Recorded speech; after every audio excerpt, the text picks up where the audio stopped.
I found out my wife slept with her ex just to see if there were still feelings. Furious, I nodded and said, I understand. The next weekend, I booked a trip and sent her a picture, me, holding hands with her sister. She called screaming, "How could you?" I laughed, just wanted to see if there were still feelings. I'm 42. Been married to my wife, Sarah, for 15 years. We live just outside Pittsburgh. Nice little house. 2 kids. A dog. The whole package. I've worked at the same manufacturing plant for over a decade, and she's an admin for a small medical office. We're not flashy, but we've been steady. At least, I thought we were. Things started to feel off around 7 months ago. Nothing huge at first. She started going out with her friends a bit more, started staying out later, and she was always on her phone. Always. At dinner, during movie nights, even in bed. I noticed it but didn't want to be the paranoid husband. I gave her space. I trusted her. That was probably my first mistake. I started picking up on other things. She wasn't affectionate anymore. No more random kisses on the cheek. No, I love you, unless I said it first. And even then, hers felt mechanical, like it was something she was supposed to say. Our sex life dropped to almost nothing, and when it did happen, it felt empty. Like her body was there, but her mind wasn't. One night, she got home around midnight. Said she was out with Amber from work. I nodded, but something didn't sit right. So when she went to shower, I checked her phone. I know. I broke trust. But something inside me said to do it. She deleted most of her texts. Except one. It was a simple message. I missed the way you held me last night. It was from a guy named Mark. Mark is her ex. They dated in college before she and I ever met. He lives in Cleveland now, and as far as I knew, they hadn't spoken in years. At least, that's what she told me. I didn't say anything that night. I just sat in the living room, staring at the wall. I don't even know how long. The next day, I waited until the kids were at school. I asked her about Mark. She went pale. You know that look someone gives when they've been caught? That was her face. She sat down and admitted it. Said it happened when she went to visit her cousin in Ohio last month. She met up with Mark. They had dinner. One thing led to another. They ended up in his hotel room. I didn't yell. I didn't throw anything. I just stared at her. Then she said the words I'll never forget. I just wanted to see if there were still feelings. I asked her what she found out. She said, no. It made me realize I love you. That was supposed to make it better, I guess. I nodded. Told her, I understand. And I walked out of the room. The next week was quiet. She acted like nothing happened. Tried to initiate small talk. Asked if I wanted to order takeout. I just gave short answers. I wasn't angry, not yet. I was still trying to process it. Then something flipped in me. That weekend, I booked a trip to New York. Told her I was going with some old high school buddies to catch a Yankees game. She didn't question it. Said, have fun.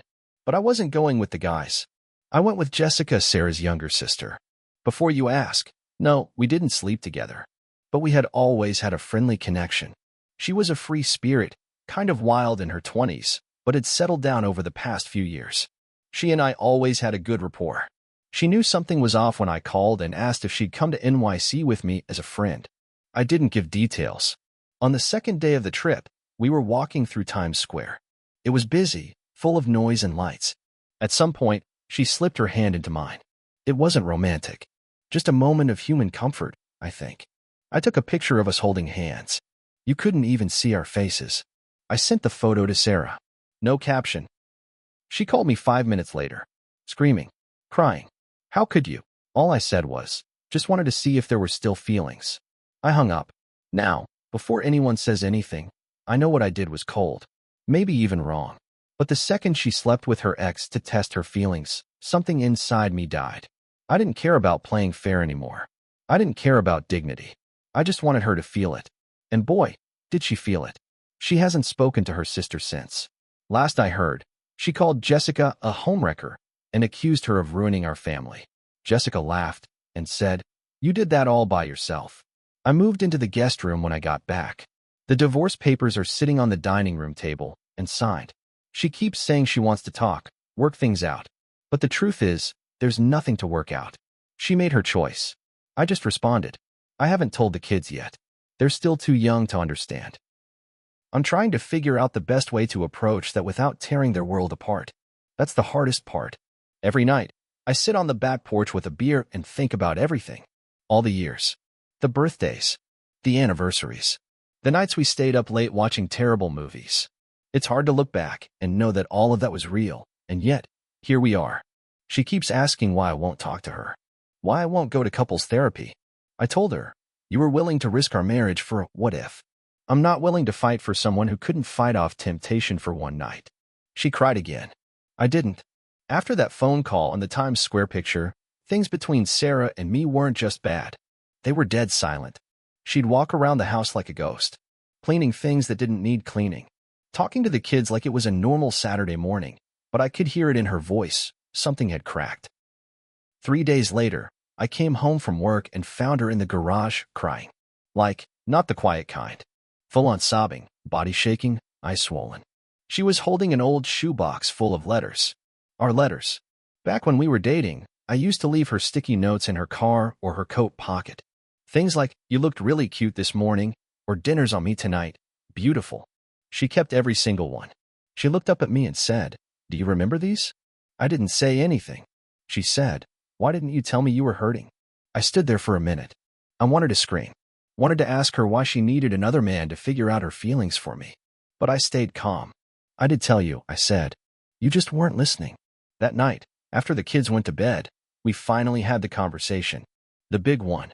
She tried to explain again why she did it. Said she felt numb and confused. That she and Mark had always had unfinished business. That she didn't expect it to happen, but when it did, it made her realize how much she wanted to be with me. I just stared at her and asked, do you hear yourself? She looked like she wanted to disappear. Then came the twist I never saw coming. She said, it wasn't just once. I froze. She said it happened 3 times. The first time was in Cleveland. Then again when she visited her cousin 2 months later. And one more time, right here in Pittsburgh, in a hotel 15 minutes from our house. While I was home watching our kids and folding laundry, I asked her how long she would have kept lying to me. She said, forever, if it meant I could keep you. That made my stomach turn. I left the room. I went out and sat in my car. Didn't drive anywhere. Just sat there in the dark for over an hour. I don't even remember thinking. I was just empty. The next day, I called a lawyer. Told him I was ready to move forward. That same afternoon, Sarah got served. She didn't cry. Didn't scream. She just nodded and whispered, I deserve this. But here's where things get more twisted. Jessica, her sister, reached out to me again. Said she was sorry if she made things worse, but that she wanted me to know something. Apparently, Sarah had told her months ago that she was thinking about reaching out to Mark. Said she was wondering what could have been. Jessica told her it was a bad idea. Told her she was playing with fire. But Sarah did it anyway. So this wasn't some heat-of-the-moment mistake. This was planned. Thought out. She lit the match and dropped it.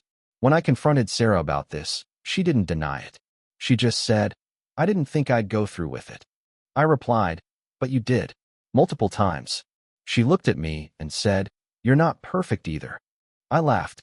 It was the saddest, coldest laugh I've ever heard myself make. I said, tell me one thing I did to deserve this. She didn't have an answer. Then, another twist. Mark messaged me. Yeah, that Mark. He found me on Facebook. Sent a message that just said, sorry man. I didn't know she was married at first. Once I found out, it was already too far gone. I didn't respond. I showed Sarah the message, and she went pale. He reached out to you? She asked. I said, yeah. Funny how the guy you cheated with has more decency than you. And just like that, she lost it.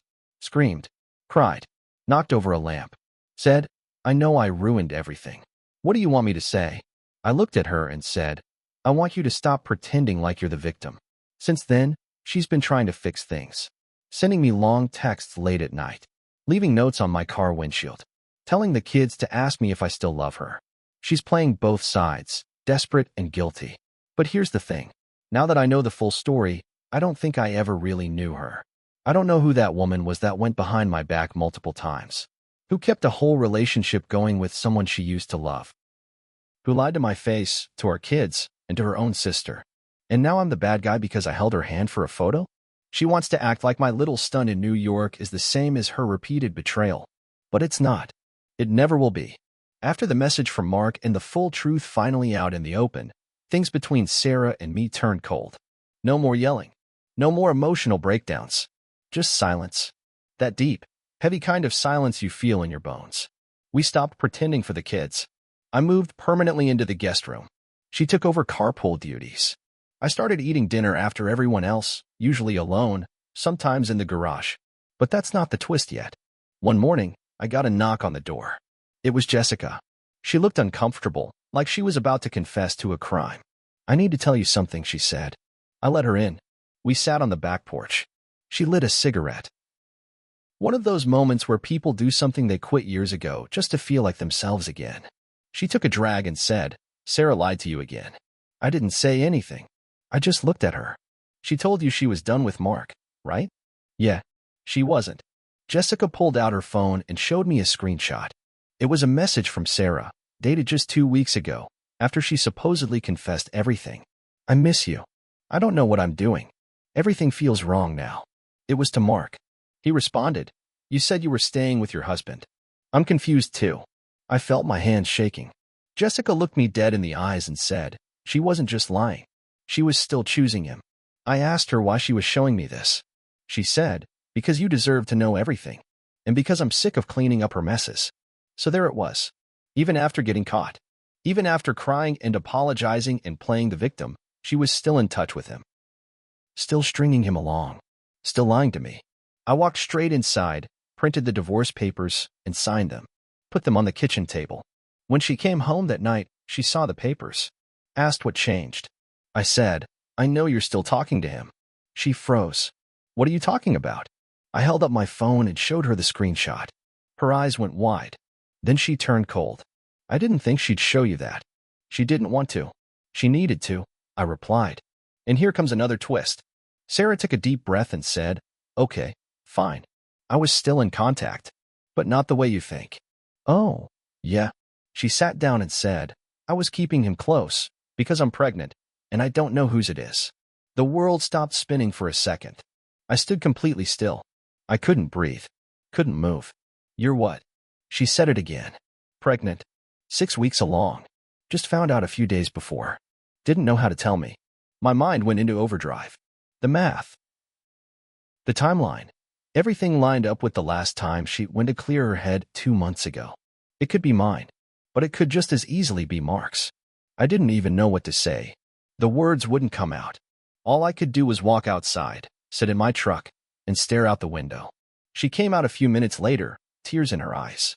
"I'm sorry," she whispered. I didn't answer. She said, "I still want this life with you." I finally turned to her and said, "You don't get to want anything anymore. You made your choices. I'm just living with them. I haven't told the kids yet. I haven't told my parents. I haven't told my friends. Hell, I haven't even fully accepted it myself. But I know this, no matter whose kid it is, I'm done." She burned this house down, then stood in the ashes asking me to rebuild it with her. And I won't. The DNA results came back on a rainy Thursday afternoon. The kind of day where everything feels heavy. I was alone when I opened the envelope. Not mine. The baby was Mark's. I sat there for 10 straight minutes, staring at the paper. My hands weren't even shaking this time. I was too tired to shake, too numb to care. That night, I waited until the kids were asleep.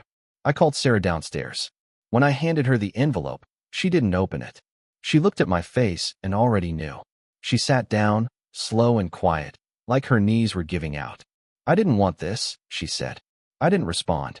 She opened the envelope. "Read it." Covered her face with both hands. "I'm sorry," she said through her fingers. I was scared. I asked her, "Scared of what? The truth? Or losing your safety net?" She didn't answer. Then came the part one didn't expect. Jessica walked in. She had let herself in through the back door. Said she couldn't stay quiet anymore. Apparently, Sarah had begged her not to show me the message from Mark. Offered her money. Promised to fix things. Jessica looked at her and said, "You've been lying to him for almost a year. You're carrying someone else's baby. And you still think you deserve him." Sarah stood up and screamed, "You don't get to lecture me. You're the one who went in New York with my husband." Jessica didn't flinch. "He's not your husband anymore," she said. "You gave that up." The room went silent. Sarah started crying full body sobs, choking on her own guilt. "I made a mistake," she gasped. "I made 1,000 mistakes." Then she looked at me and said, "But I still love you. That never changed." I laughed. It was short and hollow. You loved me while you were sleeping with him? While you were texting him, while lying next to me? While you were lying to my face over and over? She reached for my hand. I pulled away. Please, she whispered. No, I said. You don't get to say please anymore. The kids heard us yelling. Our son came downstairs, rubbing his eyes. Our daughter peeked from the hallway. That broke me. I picked up the DNA letter, folded it, and said, This isn't just about you and me anymore. I turned to Jessica. Can you stay with the kids for an hour? She nodded. I told Sarah to get her coat. We're going for a drive. We ended up in the parking lot of the church we got married in. She looked at it through the windshield and started crying again. I was so happy that day, she whispered. I was too, I said. And now it feels like that happened to someone else. She tried to apologize again. Tried to talk about the good times. Tried to beg. I let her speak. Then I told her what I came to say. I forgive you. She looked shocked. Her mouth fell open. But I don't want to be with you. She broke down completely. I need to be free of this, I said. I need to be free of you. She said, What about the baby? That's not my baby, I said. And that's not my burden. I dropped her off at her sister's house. She's been staying there ever since. It's been 3 months. The divorce is finalized. She moved in with a friend from work. Mark's not in the picture anymore. He dipped the moment he found out she was pregnant. Jessica and I talk, but only as friends. We both know we got tangled in something way too messy to fix. The kids are adjusting. Slowly. They know mommy and daddy don't live together anymore. I haven't told them why. Someday I might. But not now. My parents were furious. My mom cried when I told her. My dad didn't say much, just shook his head and walked out of the room. Friends took sides. Some stayed neutral. A few tried to guilt me into working things out for the kids. But the people who really know me, they saw what this did to me. They saw the light go out. I've learned a lot. I learned that trust is fragile. I learned that love isn't always enough. I learned that sometimes people will ruin everything just to feel something. And I learned that walking away isn't weakness, it's survival. I'm not happy. Not yet. But I'm lighter. There's a strange peace in knowing I gave it everything I had, and I'm still standing. Maybe that's enough for now. Maybe someday, I'll find someone who won't make me doubt myself, who won't use love like a weapon. But for now, it's just me. And I'm okay with that.